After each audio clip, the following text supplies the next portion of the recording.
قبل ما نبدأ الفيديو بتاعنا مع بعض، حبيت أدي لحضراتكم فكرة عن فيديوهات سابقة كنت عاملاها القرنبيط المقرمش المحمر الجميل. وكمان ما بيشربش زيت. ده هسيب لحضراتكم لينك الطريقة بتاعته في صندوق الوصف.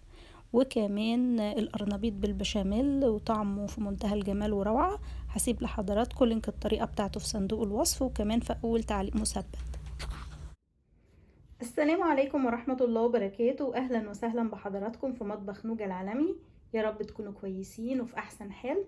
النهاردة إن شاء الله هنعمل مع بعض صينية قرنبيط على الطريقة الإيطالي بطريقة سهلة وبسيطة، والمكونات زي ما حضراتكم شايفين كده كلها صحية، وهي طبعا مش مقلية، بطريقة صحية.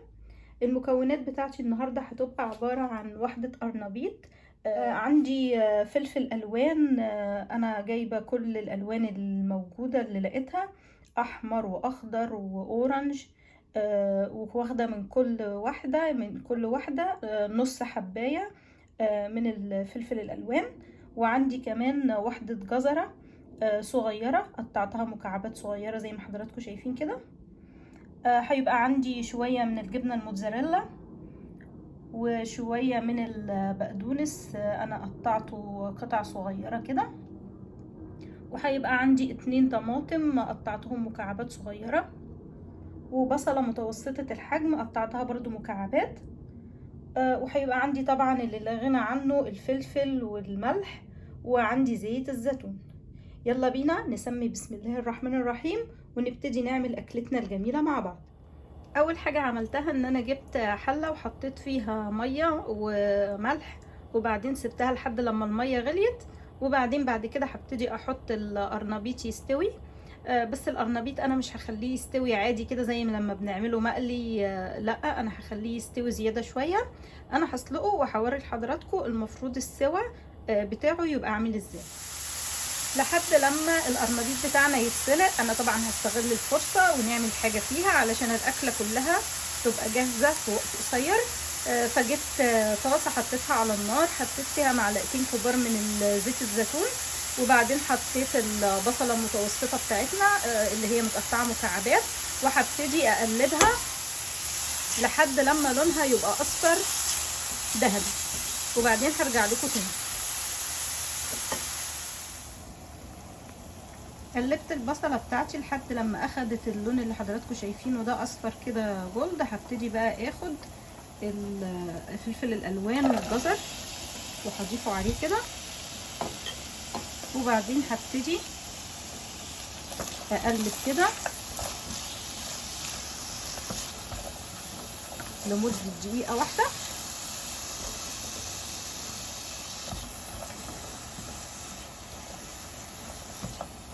حاجه بسيطه كده. طبعا كلنا عارفين قد ايه القرنبيط بيبقى طعمه لذيذ وهو مغذي جدا. وبعدين هتعملي حاجه جديده لاسرتك وتجربي اكله جديده ان شاء الله. هتعجبكم قوي الاكله دي وهتعجب الاسره بتاعتكم. بعد ما قلبته كده هبتدي انزل الطماطمتين اللي انا قطعتهم مكعبات، وهقلبهم كده مع بعض، وهسيبهم كده بقى على نار هاديه يبتدوا يغلوا مع بعض. بس قبل لما اسيبهم على نار هاديه هبتدي ان انا اضيف الملح، وهضيف كمان الفلفل الاسود، وبعدين هسيبهم لحد لما يتسبكوا كده، وهرجع لكم تاني اوريكم. المفروض ان هو الميه كلها تتشرب والخليط ده يبقى متسبك. ده القرنبيط بعد لما اتسلق هو بيبقى مستوي قوي. بصوا حضراتكم، لازم يبقى للدرجه دي مستوي جدا، ما تسيبوهوش نص سوا. وطبعا انا بعد لما سلقته صفيته بالمصفى، وبعدين هبتدي اهرسه كده.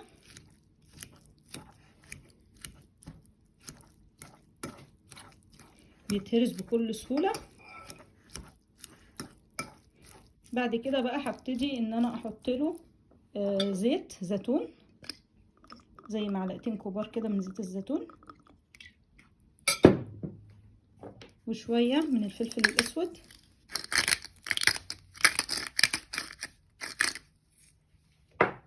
وشوية من الملح حسب التذوق بتاعك، يعني حطي ملح وقلبيه كده ودوقيه.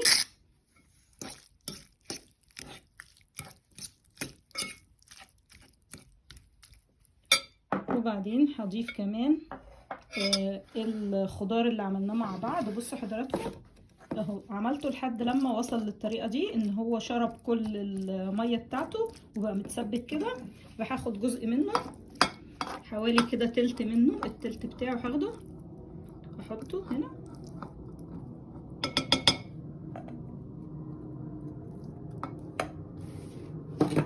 وبعدين هاخد البقدونس اللي انا مقطعاه ده وهقلب كده كله كويس مع بعض. عاوزه اقول لكم ان ريحته روعه واكله صحيه وجميله. بعد ما قلبت كله مع بعضه كده هبتدي اجيب صينيه دهنتها بشويه من زيت الزيتون، وبعدين هحط الخليط بتاعنا ده كله في الصينيه.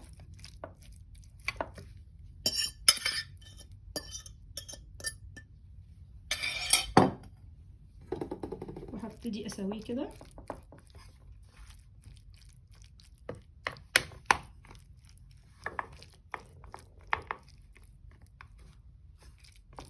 الطريقة دي على فكرة مش هتلاقوها في اي حتة تاني غير في القناة هنا.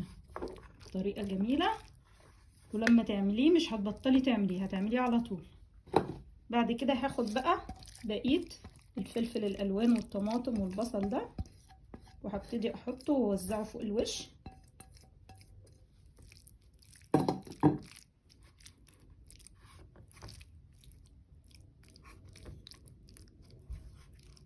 بالشكل ده كده. وبعدين بعد كده هجيب الجبنه الموتزاريلا بتاعتي. انا الجبنه الموتزاريلا اللي عندي دي جبنه موتزاريلا فريش، ممكن تستعملي كمان اللي هي الجبنه التانية العاديه. وهبتدي اخد منها كده واوزع فوق الوش.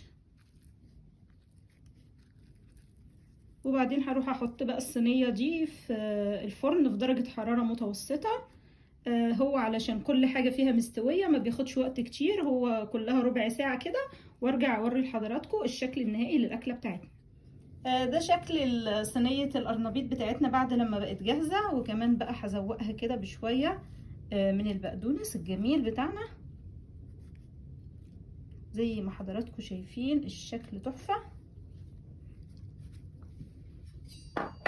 وكمان هحاول ان انا اطلع لكم كده واحده عشان تشوفوا قد ايه هي طعمها، قد ايه هي شكلها روعه وهتعجبكم جدا. اتمنى ان الطريقه دي تعجبكم وتقولوا لي في التعليقات. ومستنيه من حضراتكم الاشتراك في القناه وتفعيل الجرس علشان يصلكم كل فيديو جديد اعمله. واشوفكم في فيديو جديد من مطبخ نوجة العالمي. وسلام عليكم.